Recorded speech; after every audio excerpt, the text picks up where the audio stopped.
If you're a man over 60 and you've been told it's normal to wake up 3 or 4 times a night just to pee, I'm here to tell you that is a lie. It is not normal. It is not harmless. And the real reason it's happening might shock you, because there's one simple habit, something you do every single day without even thinking, that is quietly inflaming your prostate, disrupting your sleep, and slowly eroding your quality of life. And yet, no one is warning you, not your friends, not your family, and sadly, not even your doctor. Erectile dysfunction, low testosterone, and everything that affects a man's vitality. I've helped thousands of men in their 60s, 70s, even 80s reclaim their strength, confidence, and independence. And today, I'm going to help you see. Most men think their prostate gets bigger just because they're getting older, but that's only half the truth. What if I told you that your age isn't the main problem? That this one overlooked daily behavior is triggering a silent inflammation that causes urgency, dribbling, and all those frustrating late-night bathroom trips. Stay with me, because in the next few minutes I'll reveal what that habit is, why it's so dangerous, and how to stop it naturally without medication or surgery. I'll also show you a 15-second bedtime ritual my patients use to sleep through the night, and finally feel like themselves again.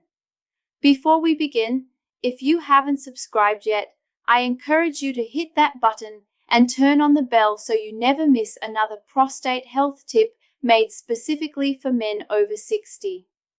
And if this message speaks to you, type 1 in the comments. If not, type 0 so I know how to better serve you. Let's begin with the first hidden habit, one that most men think is helping their prostate, when in reality it's making things worse.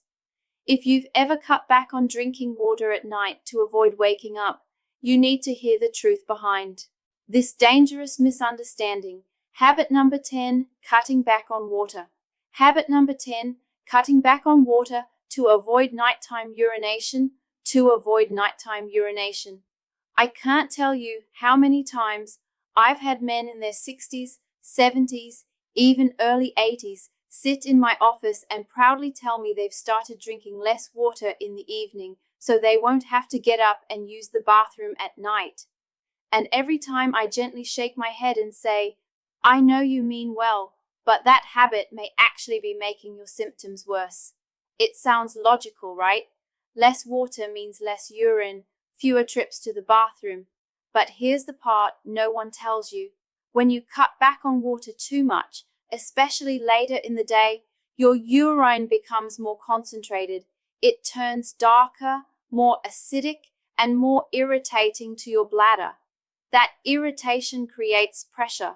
That pressure pushes against your already sensitive prostate, and the result, you may actually feel the need to urinate more frequently, not less. When the bladder is constantly exposed to concentrated urine, it becomes agitated and overactive. It sends premature signals to empty even when it's only half full. And that's exactly why so many men wake up at 1 a.m., then 3 a.m., then 5 a.m., running to the bathroom with urgency only to pass a small trickle. It's frustrating, it's exhausting, and it slowly chips away at your confidence and quality of life. I've had patients nearly in tears telling me they just want one full night of sleep again. I understand. I truly do. But the answer isn't to deprive your body of water. In fact, dehydration is one of the most overlooked triggers of prostate inflammation. Without enough water, your body can't flush out toxins, your tissues swell, and healing slows to a crawl. So, what should you do? It's simple. Really, hydrate consistently throughout the day. Don't wait until you're thirsty. That means you're already behind. Instead, sip small amounts regularly from morning until early evening.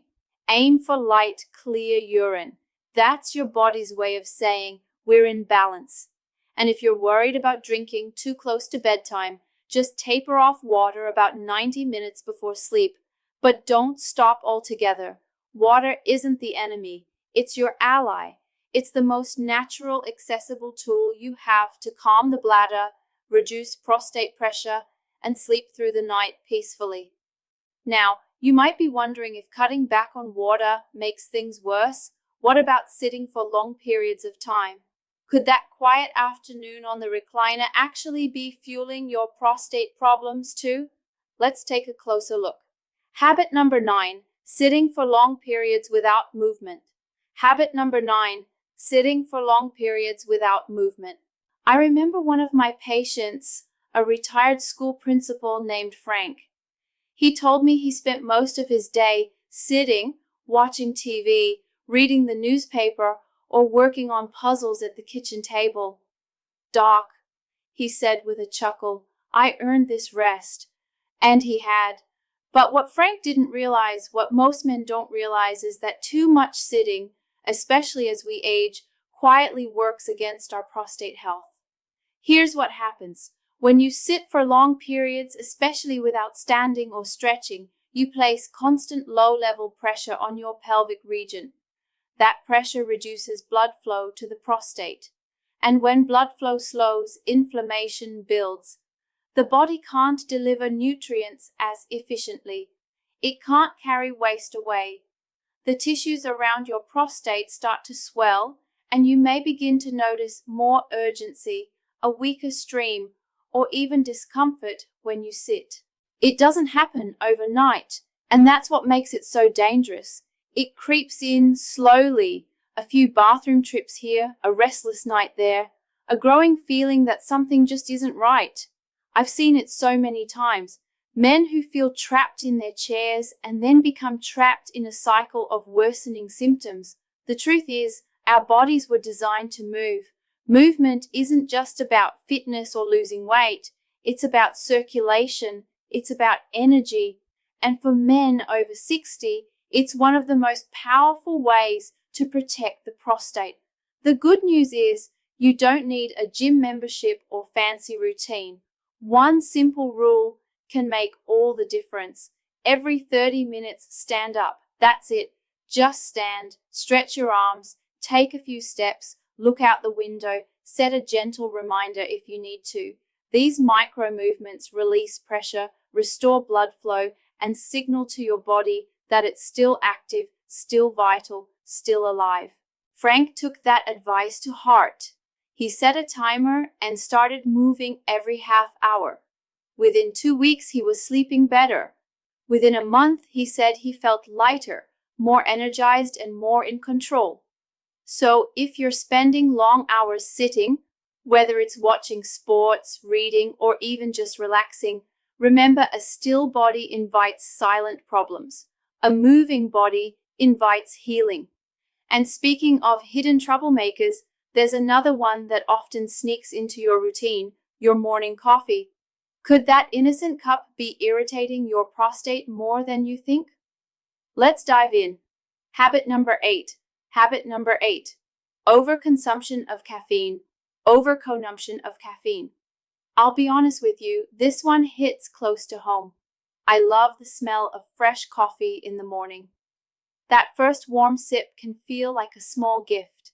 And for many of the men I see, especially those who are retired and finally enjoying slow, quiet mornings, that daily cup of coffee becomes almost sacred.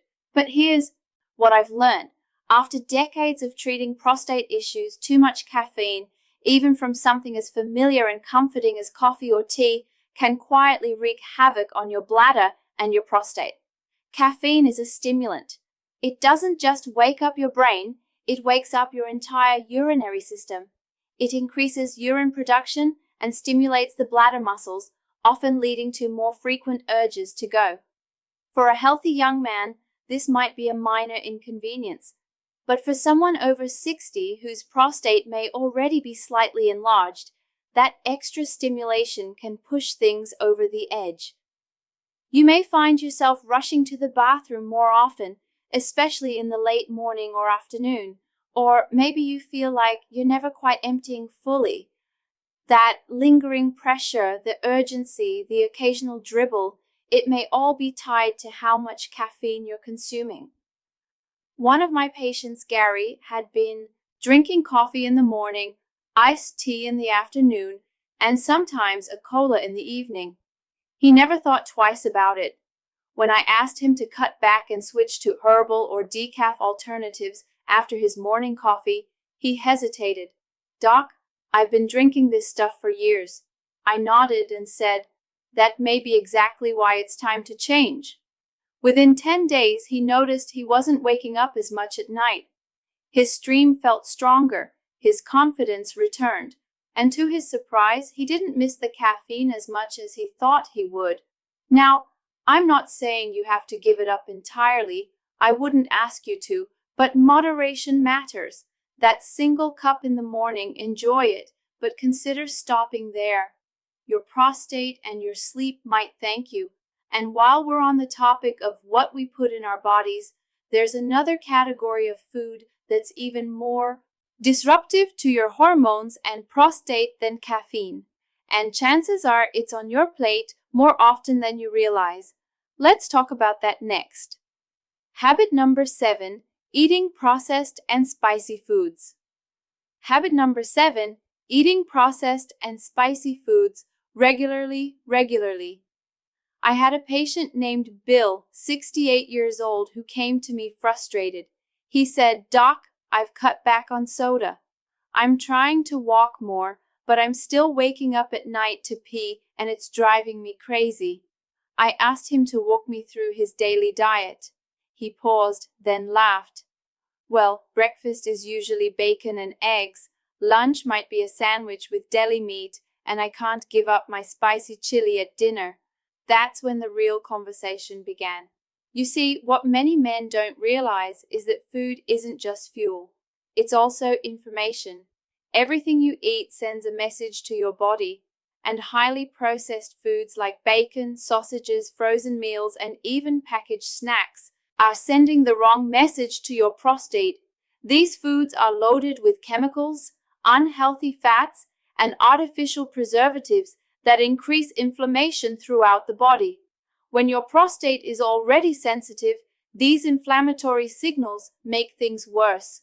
But it's not just processed foods. Spicy foods, especially hot peppers, chili powders, and sauces, can directly irritate the bladder and pelvic nerves, and when those nerves are overstimulated, it can feel like your bladder's full, even when it's not.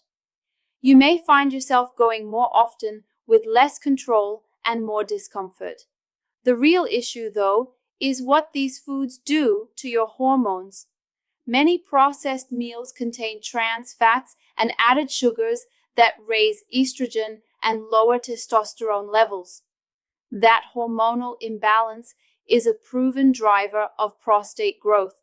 So, while the connection might not be obvious, your plate could be making your symptoms worse day after day. When Bill swapped his usual meals for more whole foods like grilled chicken, leafy greens, avocado, berries, and a handful of walnuts, he didn't just feel better physically. He told me, "I feel more like myself, clearer, stronger, more in control." That's the power of eating to heal instead of eating out of habit. You don't need to be perfect, but you do need to be mindful. Start with one change. Cook more at home. Add one anti-inflammatory food per day. Over time, your body will respond, your prostate will calm, and you'll sleep more soundly. But even with the perfect diet, there's one daily behavior that men ignore all the time. Something they think is harmless, but it's like a slow-motion earthquake for the prostate. Let's uncover that next. Habit number 6. Habit number 6. Holding your urine for too long. Holding your urine for too long. It always surprises me how many men brush this off as no big deal. I was stuck in traffic, or the game was on. I didn't want to miss the second half. Or I figured I could wait until the next rest stop. I get it. Life is busy. But as a doctor who spent over 3 decades treating men's health issues, I can tell you this seemingly small habit of holding in your urine is one of the most underestimated causes of prostate trouble I see. Let me explain what's really happening. Every time you resist the urge to go, your bladder stretches a bit beyond what it should. It's like blowing up a balloon just a little too much over and over. That constant stretching creates downward pressure directly onto your prostate. And your prostate, especially after age 60, isn't built to handle that kind of pressure repeatedly. Over time, that pressure irritates the delicate tissues, causes swelling, and can even create tiny injuries to the nerves and muscles that help you urinate properly. That's why men who make a habit of holding it often end up struggling with a weak stream, that incomplete feeling after going, or even increased frequency later on. It's the body's way of sounding the alarm. And there's more. When you delay urination too often, your bladder may not empty completely, leaving behind small amounts of urine. That stagnant urine becomes a breeding ground for bacteria, leading to infections which only further inflame the prostate and irritate the bladder. I remember one gentleman, Tom, a retired firefighter. He told me he had trained himself to ignore the urge for years on long shifts during emergencies. It was a badge of discipline. But now, at 67, he was waking up 5 times a night, constantly uncomfortable and frustrated. When I explained the connection, he paused, looked down, and said, "I wish someone had told me this sooner." So here's what I tell every man now. When your body says, go, go, don't wait, don't hold it. Your bladder and prostate are a team. When one suffers, the other does too. Listening to your body isn't weakness, it's wisdom. And while we're on the topic of daily damage, there's one habit that's even more destructive than holding your urine. It affects your lungs, your blood, and your prostate all at once. And even if you don't do it yourself, just being near it could be putting your health at risk. Let's talk about that next. Habit number 5, smoking or even. Habit number 5, smoking, or even being around smoke. I'll never forget a man named Walter who came into my office a few years ago. He was 72, proud, strong-willed, and had worked construction most of his life. He looked me in the eye and said, "Doc, I quit smoking 10 years ago, but my prostate's still giving me hell." When I asked if he was ever around other smokers, he paused and nodded. Every Friday night poker game, my buddies light up like it's 1975. What Walter didn't realize is that the prostate is incredibly sensitive to environmental toxins, and cigarette smoke, whether you're inhaling it yourself or just breathing it in secondhand, is one of the most damaging exposures you can face. Each cigarette releases thousands of chemicals, many of which restrict blood flow, decrease oxygen levels, and trigger chronic inflammation throughout the body. That includes your prostate. Over time, these chemicals interfere with the gland's ability to heal and regenerate. Blood vessels that feed the prostate begin to narrow, tissues become stiff, immune cells rush in, not to help, but to contain the constant assault, keeping your body in a state of low-grade inflammation. And if you're over 60, your ability to detox from that damage naturally has already slowed. That means even occasional smoke exposure can set your prostate health back significantly. What's more alarming is that long-term exposure to cigarette smoke doesn't just worsen benign prostate enlargement, it can increase your risk of developing more serious conditions, including prostate cancer. This isn't meant to scare you, it's meant to wake you up, because it's never too late to make a change. If you're a smoker, please hear this with compassion. Quitting is hard, but it's also the single greatest gift you can give your prostate, your heart, and your future. Help is out there. Medications, support groups, behavioral therapy, and if you've already quit, that's something to be proud of. But stay alert. Avoid secondhand smoke as much as you possibly can. Your health is still worth protecting. Walter took it seriously. He stopped going to the poker games in person and switched to hosting them at his house, smoke-free. Within weeks, his sleep improved. His nighttime urgency eased. His energy returned. He told me it felt like someone had turned down the volume on his discomfort.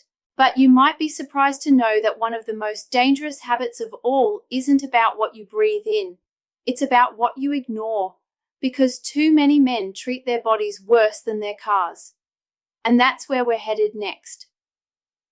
Habit number 4, skipping yearly prostate checkups. Habit number 4, skipping yearly prostate checkups. Not long ago, I sat across from a man named Henry. He was 66, well-dressed, polite, and clearly uncomfortable. He had been dealing with frequent urination, low energy, and a lingering ache in his lower abdomen for over a year. But this was his first time seeing a urologist. When I asked him why he waited so long, he shrugged and said, "I didn't want to know." Henry isn't alone.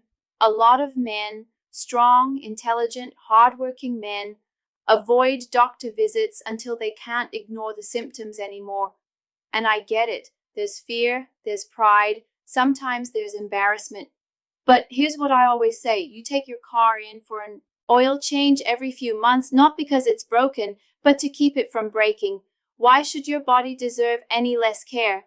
The prostate is a tricky organ. When it starts to swell or act up, it often does so quietly. No pain, no obvious warning lights, just subtle changes. A slightly weaker stream, an extra trip to the bathroom, a restless night.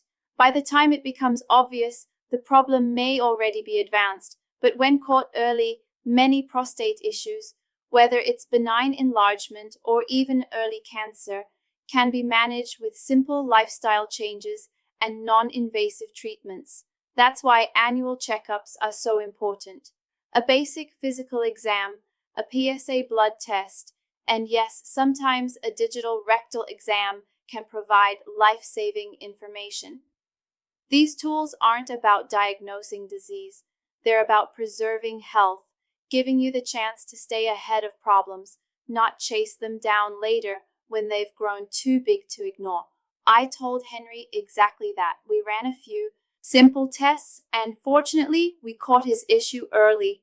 With a few dietary changes, stress management, and a mild medication, he turned things around within a few months. But he looked at me afterward and said, "I wish I hadn't waited. I could have saved myself a year of worry." So let me ask you, when was the last time you had your prostate checked? Not because something felt wrong, but because you wanted to stay well. If it's been more than a year, schedule that appointment. Your future self will thank you. And while getting checked is essential, what you put on your plate every day plays just as big a role, because the next habit involves something most of us grew up eating. Yet, it may be quietly fueling your prostate problems meal after meal. Let's talk about that next. Habit number 3, eating too much red. Habit number 3, eating too much red and processed meat. I remember a man named Joe, 70 years old, retired Navy, proud Texan. He came to see me after struggling for months with interrupted sleep, a sluggish urine stream, and a growing discomfort in his lower pelvis. We went over his lifestyle, and when we got to his diet, he chuckled and said, "Doc, I'm a steak guy, always have been. Nothing beats a good ribeye." I smiled because I hear that a lot, and believe me, I get it. There's something deeply satisfying about a hearty, meat-centered meal. It's part of the culture, the routine, even the reward after a long day. But what most men don't know is that a diet heavy in red and processed meats, things like bacon, sausage, deli cuts, and yes, those thick steaks, can quietly fuel the very inflammation that's making their prostate problems worse. These meats are packed with saturated fats, preservatives, and chemicals that over time lead to chronic low-grade inflammation throughout the body. And when your prostate is already enlarged or sensitive, that inflammation acts like gasoline on a fire. It contributes to swelling, hormonal imbalance, and increased urinary symptoms, especially in men whose digestion and metabolism have slowed with age. Beyond that, regular consumption of red and processed meat has been linked in multiple studies to a higher risk of developing more serious prostate conditions, including cancer. I'm not saying this to scare you, I'm saying it because it's preventable. The food you eat every day is one of the most powerful tools you have. It can either fight inflammation or feed it. When I suggested Joe cut back to red meat just once or twice a week and experiment with lean proteins like chicken, fish, beans, and lentils, he wasn't thrilled at first, but after a few weeks, he came back with a different tone. I didn't realize how heavy I'd been feeling until I stopped. He said, "My stomach's calmer, I'm sleeping better, and I don't miss the meat as much as I thought I would." You don't have to give it up completely. Just bring more balance to your plate. Focus on whole, unprocessed foods, what comes from the earth, not a factory. Your prostate will notice the difference far sooner than you think. Now, while food is a major player in your prostate health, there's another force working against you that isn't in your kitchen. It's sitting just below your belt line. And believe me, what's happening around your waist might be doing more damage than you realize. Let's get into it. Habit number 2, belly fat and obesity. I had a patient once named Leonard. He was 64, soft-spoken, and always tried to keep a good sense of humor, even when his symptoms were frustrating. He sat down in my office and said, "Doc, I know I've put on some weight around the middle, but how much harm can a belly really do?" I looked him in the eye and gently replied, "More than you think, Leonard, especially to your prostate. Excess belly fat isn't just extra weight, it's a metabolically active tissue that sends powerful hormonal and inflammatory signals throughout your body. This kind of fat, especially around the waist, isn't just sitting there quietly, it's working against you. It converts your valuable testosterone into estrogen, which can directly contribute to the growth of prostate tissue. And as estrogen increases and testosterone falls, the prostate begins to enlarge, leading to more frequent urination, weak flow, and that persistent feeling of pressure. But it doesn't stop there. Belly fat also produces chemicals that promote inflammation, strain your cardiovascular system, and make it harder for your body to regulate blood sugar and blood flow, both of which are critical for overall vitality and sexual health. So while it may seem like a cosmetic issue, that expanding waistline can actually signal a deeper internal imbalance. The good news is that you don't need to lose 30 or 40 pounds to see results. Studies show that even a modest 5% reduction in body weight can have a noticeable impact on prostate symptoms. And the path doesn't have to be overwhelming. For Leonard, it started with simple changes, a short walk in the morning, swapping sugary drinks for water, and adding one extra serving of vegetables to dinner each night. In just a few weeks, he noticed he wasn't waking up as often at night and felt more energized during the day. He told me, "It's not just my prostate. It feels like I'm getting a piece of myself back. The truth is, your waistline tells a story, and when you take steps to reclaim it, you're doing far more than losing inches. You're restoring balance where it matters most." But there's still one more habit we need to talk about. It's not something you eat, drink, or do. It's something you live with. And for many men, it's the hidden force driving all the others. It's the silent saboteur of your health, and it's time we name it. Let's talk about it next. Habit number 1, chronic. Habit number 1, chronic uncontrolled stress, uncontrolled stress. Of all the things we've talked about, your diet, your habits, your daily routines, this is the one most men overlook. And yet, it may be the most powerful force affecting your prostate health. I've had patients sit across from me, well-dressed, polite, calm on the outside, but carrying the weight of decades on the inside.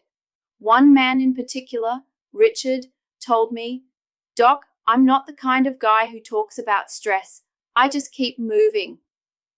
And I nodded because I know that story too well. Men, especially those over 60, were raised to keep it all together, to be the rock, to tough it out. But what we now understand medically and emotionally is that chronic stress doesn't just live in your mind, it lives in your body and your prostate. It feels it. When you're under constant stress, your body produces elevated levels of cortisol, the stress hormone. Cortisol fuels inflammation, tightens the pelvic floor muscles, disrupts hormone production, and interferes with sleep. Over time, it lowers your testosterone and increases your sensitivity to pain and pressure in the pelvic region. This creates the perfect storm for prostate problems to develop and linger. You may find yourself clenching your abdomen without realizing it, or tossing and turning at night, unable to relax. Maybe your patience is shorter, your energy lower, your motivation thinner. All signs that stress is quietly wearing you down from the inside. Richard eventually opened up about the pressure he felt worrying about his family, his finances, his purpose now that he'd retired. And that's when we began to rebuild, not with medication, but with intention. 10 minutes a day of deep breathing, a walk at sunrise, journaling once a week, connecting with friends, and perhaps most importantly, giving himself permission to rest without guilt. Within weeks, his symptoms began to ease. He started sleeping better. His urinary urgency decreased, and he told me, "I didn't realize how much I was holding in until I let it go." Managing stress isn't weakness. It's strategy. It's leadership over your own health, and it just might be the foundation that makes every other habit easier to change. So now we've uncovered all 10 habits, some obvious, some hidden, that silently fuel prostate enlargement and discomfort. But don't let this overwhelm you, because in the closing moments of this video, I want to share something that ties it all together. A simple nightly ritual that takes just 15 seconds, yet has changed everything for so many of my patients. Let's wrap this up together. Conclusion: you are not broken, you're just uninformed. Conclusion: you are not broken, you're just uninformed. Over the years, I've sat across from hundreds of men just like you, frustrated, exhausted, and silently worried about what's happening to their bodies. Some feel embarrassed, some feel angry, most feel alone. And after hearing their stories, I can tell you this with complete certainty. You are not broken, you're not weak, you're simply operating without the full picture. And now that you have it, everything can change. We've walked through the 10 most common habits that slowly inflame the prostate. Cutting back on water, sitting too long, too much caffeine, processed foods, ignoring nature's call, exposure to smoke, skipping checkups, red meat overload, belly fat, and chronic stress. Each of these might seem small in isolation, but when stacked together day after day, they quietly create the perfect environment for your prostate to swell, your sleep to suffer, and your sense of control to slip away. But here's the part I want you to hear louder than anything else I've said. You have the power to reverse course. And it doesn't take radical change. It takes awareness. It takes small, intentional steps taken consistently. It takes listening to your body instead of overriding it. And it takes treating yourself with the same care and urgency you'd offer to someone you love. You see, most men wait until they hit a wall, until they're waking up 5 times a night, until intimacy starts to fade, until the medications start stacking up. But what if you didn't wait? What if starting tonight, you gave your body the tools it's been quietly begging for? One of the most effective tools I've ever given my patients is what I call the 15-second bedtime ritual. It's simple, safe, and backed by the same principles we've talked about today. Reducing pressure, calming the nervous system, and supporting the bladder and prostate while you sleep. Men who do this nightly have told me they wake up less, sleep deeper, and finally feel in control again. And the best part, anyone can do it starting tonight. So here's what I encourage you to do. Go back through the habits we discussed. Choose one that feels doable and start there. Don't chase perfection, chase progress. You're not too old and it's not too late. Your prostate is listening, and now you have a voice that knows what to say. You've made it this far. That tells me you're ready. Let's move forward together. If this video helped you, even in a small way, please take a moment to like it. It lets me know this content is making a difference. Share it with a friend, a brother, or someone you care about who might be silently struggling. And I'd love to hear from you. Drop a comment below and let me know which habit hit home for you. Your voice matters. If you'd like to support the channel and help us reach more men over 60 with life-changing health advice, consider making a small donation. Every bit helps us create more content just for you. Thank you for being here.